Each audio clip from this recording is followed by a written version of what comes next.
yang mulai tahun 2016 yang lalu dalam rangka mewujudkan arah dasar keuskupan kita mengenal paripurna membaca kitab suci dalam 312 hari.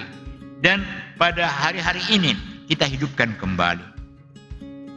Kita menyatakan diri sebagai bagian dari persekutuan ketika kita bersedia bersama-sama mendengarkan sabda Tuhan. Apa yang Tuhan katakan dalam firman-Nya. Tidak penting dan tidak perlu kita memahami apa ahli kitab katakan mengenai apa yang ditulis dan kita dengarkan. Tapi yang paling penting kita mendengarkan sabda Tuhan itu. Dan Tuhan akan memberikan hikmat-Nya. Saudara-saudari terkasih, tadi kita mendengar pesan Bapak Uskup dalam khotbah ketika misa membuka proses sinodal di Keuskupan Banjarmasin. Beliau mengingatkan kita semua, ayo membaca kitab suci, ayo mendengarkan sabda Tuhan. Apa yang sudah kita canangkan dari tahun 2016 di Keuskupan Banjarmasin, Bapak Uskup kembali mengingatkan kita semua untuk membaca kitab suci. Memang bukan sesuatu yang mudah, tetapi kalau kita mempunyai komitmen, mempunyai kemauan, pasti bisa. Kita akan mendengarkan pengalaman dari saudara-saudari kita yang sedang atau yang sudah paripurna membaca Alkitab. Ayo membaca kitab suci. Jadi mengapa dalam hal ini saya mengikuti kegiatan paripurna membaca Alkitab 312 hari?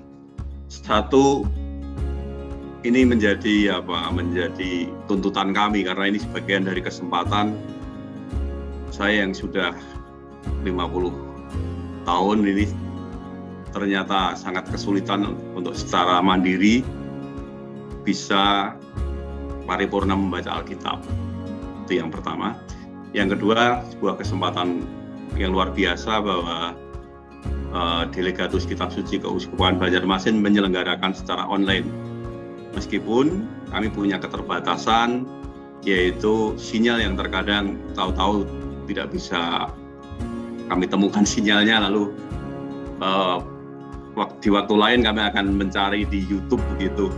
Jadi ada beberapa yang memang terlewatkan, tapi saya bersyukur ini luar biasa, nanti toh masih bisa dicari di channel YouTube yang kesempatan-kesempatan atau bacaan-bacaan yang terlewatkan dari kami. Terus banyak hal juga yang memberi kekuatan. Ternyata sebenarnya tadi malu bahwa saudara-saudara kita, Muslim kita itu kalau khatam Al-Quran itu anak-anak kecil SD itu saya lihat khatamnya bisa berkali-kali dalam 1 tahun. Sekali lagi bahwa saya sejak kecil menjadi umat Katolik, tetapi banyak halangan kalau kita mau menyelesaikan membaca Alkitab secara purna begitu.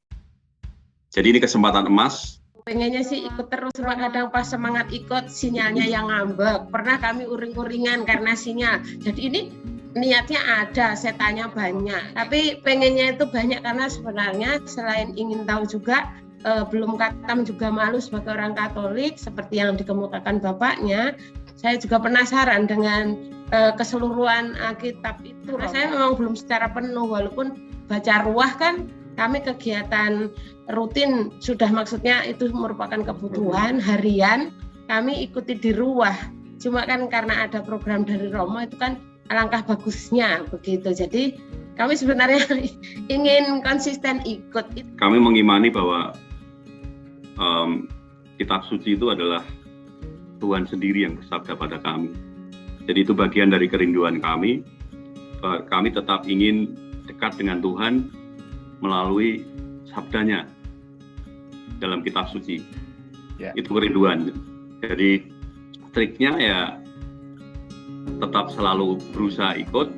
Kalau tertunda ikut YouTube, kalau misal tertunda lagi tetap akan ikut berikutnya begitu. Nanti yang tertinggal ya nanti dicari lagi begitu. Itu yang pertama. Yang kedua, justru saya agak malu dengan teman-teman, katakanlah teman-teman alumnus Pandit. Itu yang di Jakarta banyak yang memuji buku yang dibuat oleh Romo Doso, itu luar biasa. mampu membuat mereka bisa paripurna dengan komunitasnya, katakan misalnya di sekolah banyak di sekolah Katolik begitu, atau di lingkungan mereka begitu loh. Karena kalau misalnya habis dengerin atau membaca Alkitab tuh tidurnya tuh lebih nyenyak. Kalau pengalaman saya sendiri dari paripurna membaca Alkitab ini, saya jadi lebih mengerti ya tentang Alkitab segala macam ini, karena sebelum saya ikut paripurna ini sebenarnya saya tuh suka bingung gara-gara bahasa Alkitab kan suka pakai perumpamaan. Nah, saya tuh udah berapa kali nggak ngerti atau mesti denger penjelasan dulu dari saya ke gereja segala macam, karena aku tuh nggak ngerti, jadi harus ada orang lain dulu yang jelasin. Tapi karena setelah ikut paripurna ini, ya aku jadi lebih ngerti sih. Sama kalau misalnya udah nggak ada lagi nih disuruh ikutan paripurna, misalnya dari sekolah, aku tetap ikutan atau enggak, aku tetap ikut. Karena sebenarnya aku kan ikutan ini karena tahu aja kan dari sekolah. Karena sebelumnya aku juga nggak tahu. Tapi kalau tetap dibolehin ikut, aku juga bakal tetap ikut. Waktu yang pertama kali itu deg-degan, yang kedua enggak.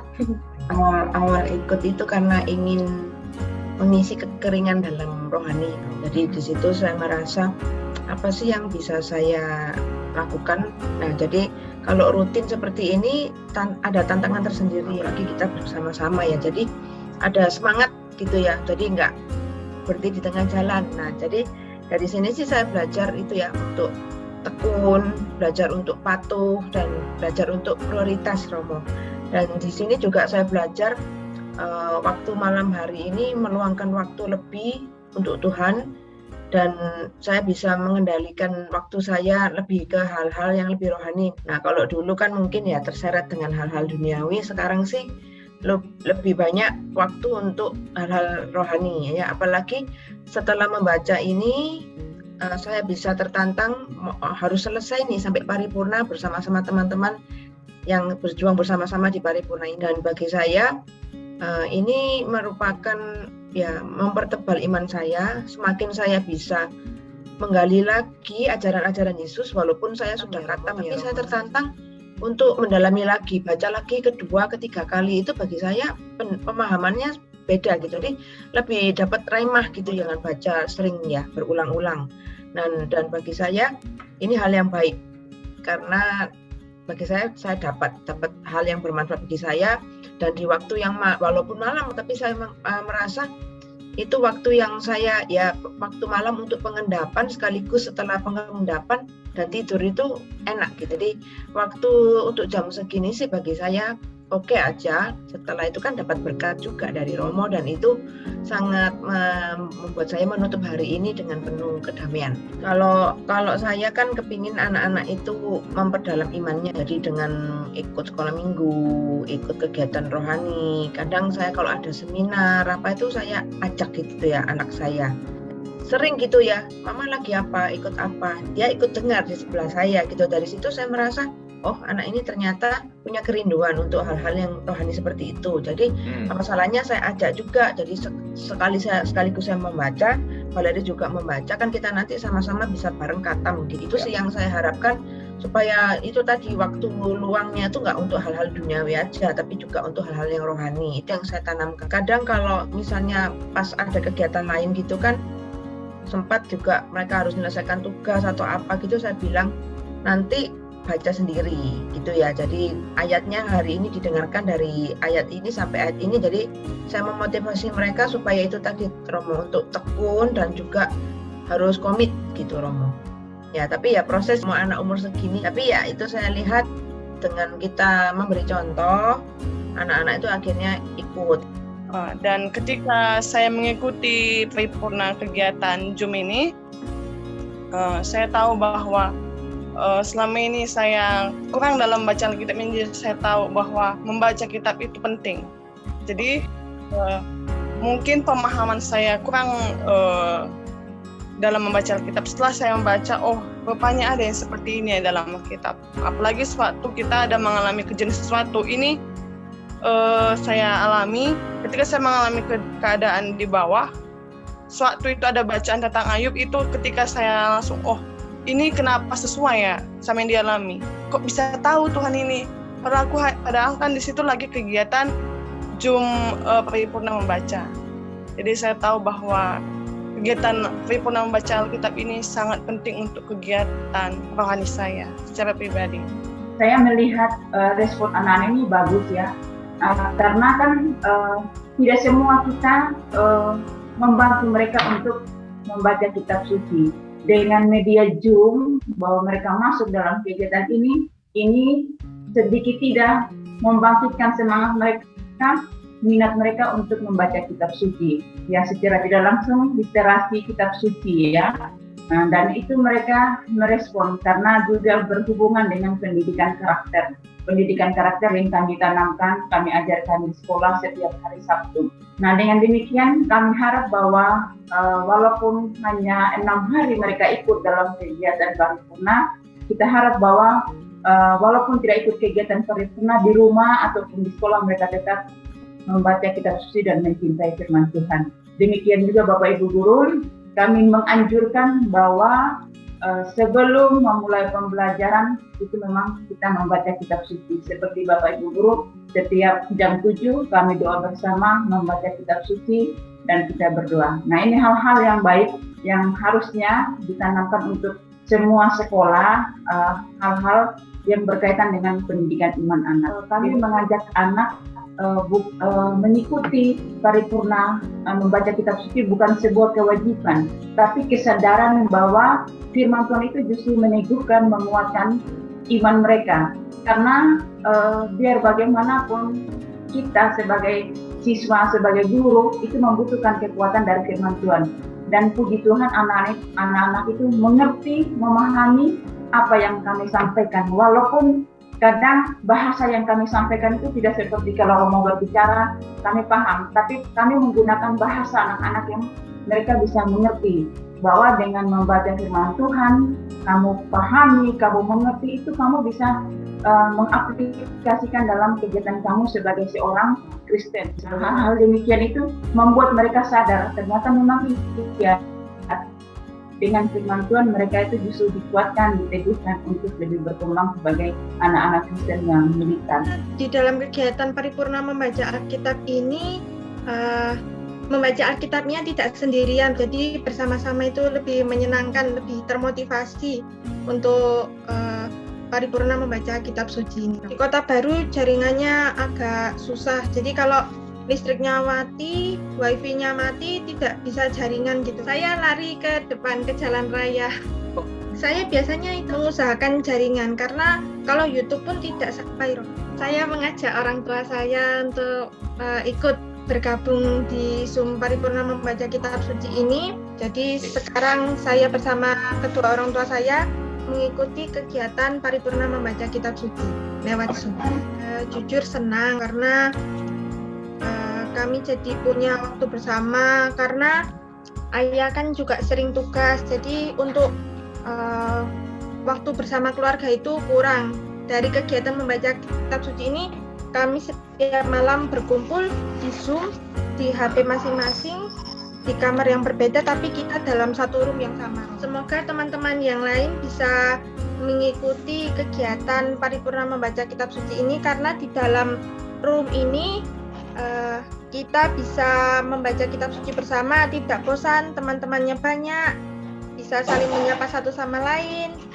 Sebetulnya ya pertama kami terima kasih kepada anak saya karena berkat saya kami tahu link ada Zoom ini. Pertama kami tidak tahu kok di kamar dia itu utek-utek HP, saya kira main-main HP sama temennya gitu. Tidak taunya ada itu. Terus kami diajak ya. Puji Tuhan kami langsung gabung. Ya pertama saya kira main-main. Kalau kami pertama pas diajak kan kami pasti nggak siap. Ya. Maksudnya ini nggak siap, maksudnya dari baju dari ini. Pas kami ada kerjaan di rumah, maksudnya bersih rumah terus. Ya sebentar kami bilang gitu. Setelah itu ya kami persiapan langsung ikut. Ya langsung ikut nggak ada ini lagi, langsung gabung. Ya sebetulnya kami terima kasih dengan ikut paripurna ini, kami bisa satu mengakrabkan kami satu keluarga. Ya pengalaman ini ya senang karena biasanya kami kan juga tidak membaca kitab suci setiap hari. Nah, dengan adanya seperti ini, kegiatan ini sebetulnya salah satunya dari yang bagi saya pribadi yang menyenangkan tuh karena saya bisa ini bertatap muka dengan umat yang lain selain daripada hari Sabtu atau Minggu waktu kita kerja. Jadi terus umat-umatnya juga sepertinya sumringah senang gitu sebelum memulai itu obrolan-obrolan tuh mendengarkan tuh berkesan senang gitu, saling menyapa gitu. Saya senang karena pertamanya sih saya bilang kepada Bapak untuk Bapak aja yang ikut, tapi lama-lama saya beberapa kali lalu saya coba saya mau ikut bertiga, tapi sepertinya kok berdempet-dempetan gitu. Saya ikut membaca Injil 312 hari ini. Ini semua karena dapat tahu dari teman baik saya, Pak Indra atau Pak Sunheng, ya. Dan kebetulan ini juga saya salah satu keinginan saya. Nah, karena walaupun saya dulu pernah aktif sebagai wakil ketua Dewan Paroki di Pluit selama 6 tahun, tetapi membaca Injil itu tidak setekun seperti dulu tuh, tidak terlalu tekun karena banyak aktivitas akibat dari jabatan. Saya ikut dan saya berusaha menepati janji pribadi saya bahwa akan selalu ikut selama 312 hari, dan ke depan setelah itu saya nggak tahu karena saya belum pernah ngalamin. Kesan saya sebetulnya membaca mulai dari perjanjian, karena selama 312 hari saya tidak mulai dari hari pertama. Saya taunya dari hari kitab Kejadian, tapi bukan dari awal. Yang sekarang sampai ke kitab Ayub. Lama-lama dengan jatuh bangun, ya terus terang saya mulai menikmati acara ini. Kenapa? Karena bacaan ini adalah kitab suci agama yang saya anut, dan kedua adalah mengingatkan kembali. Walaupun saya dulu pernah ikut banyak hal seperti evangelisasi, kursus, jadi banyak sekali, di mana banyak. Jadi Injil, tapi kan itu kan waktu yang lalu. Yang sekarang ini kan dengan umur 78 plus ini kan sesuatu yang lalu tuh sering terlupakan. Jadi dengan membaca ini, saya mulai seolah-olah review ulang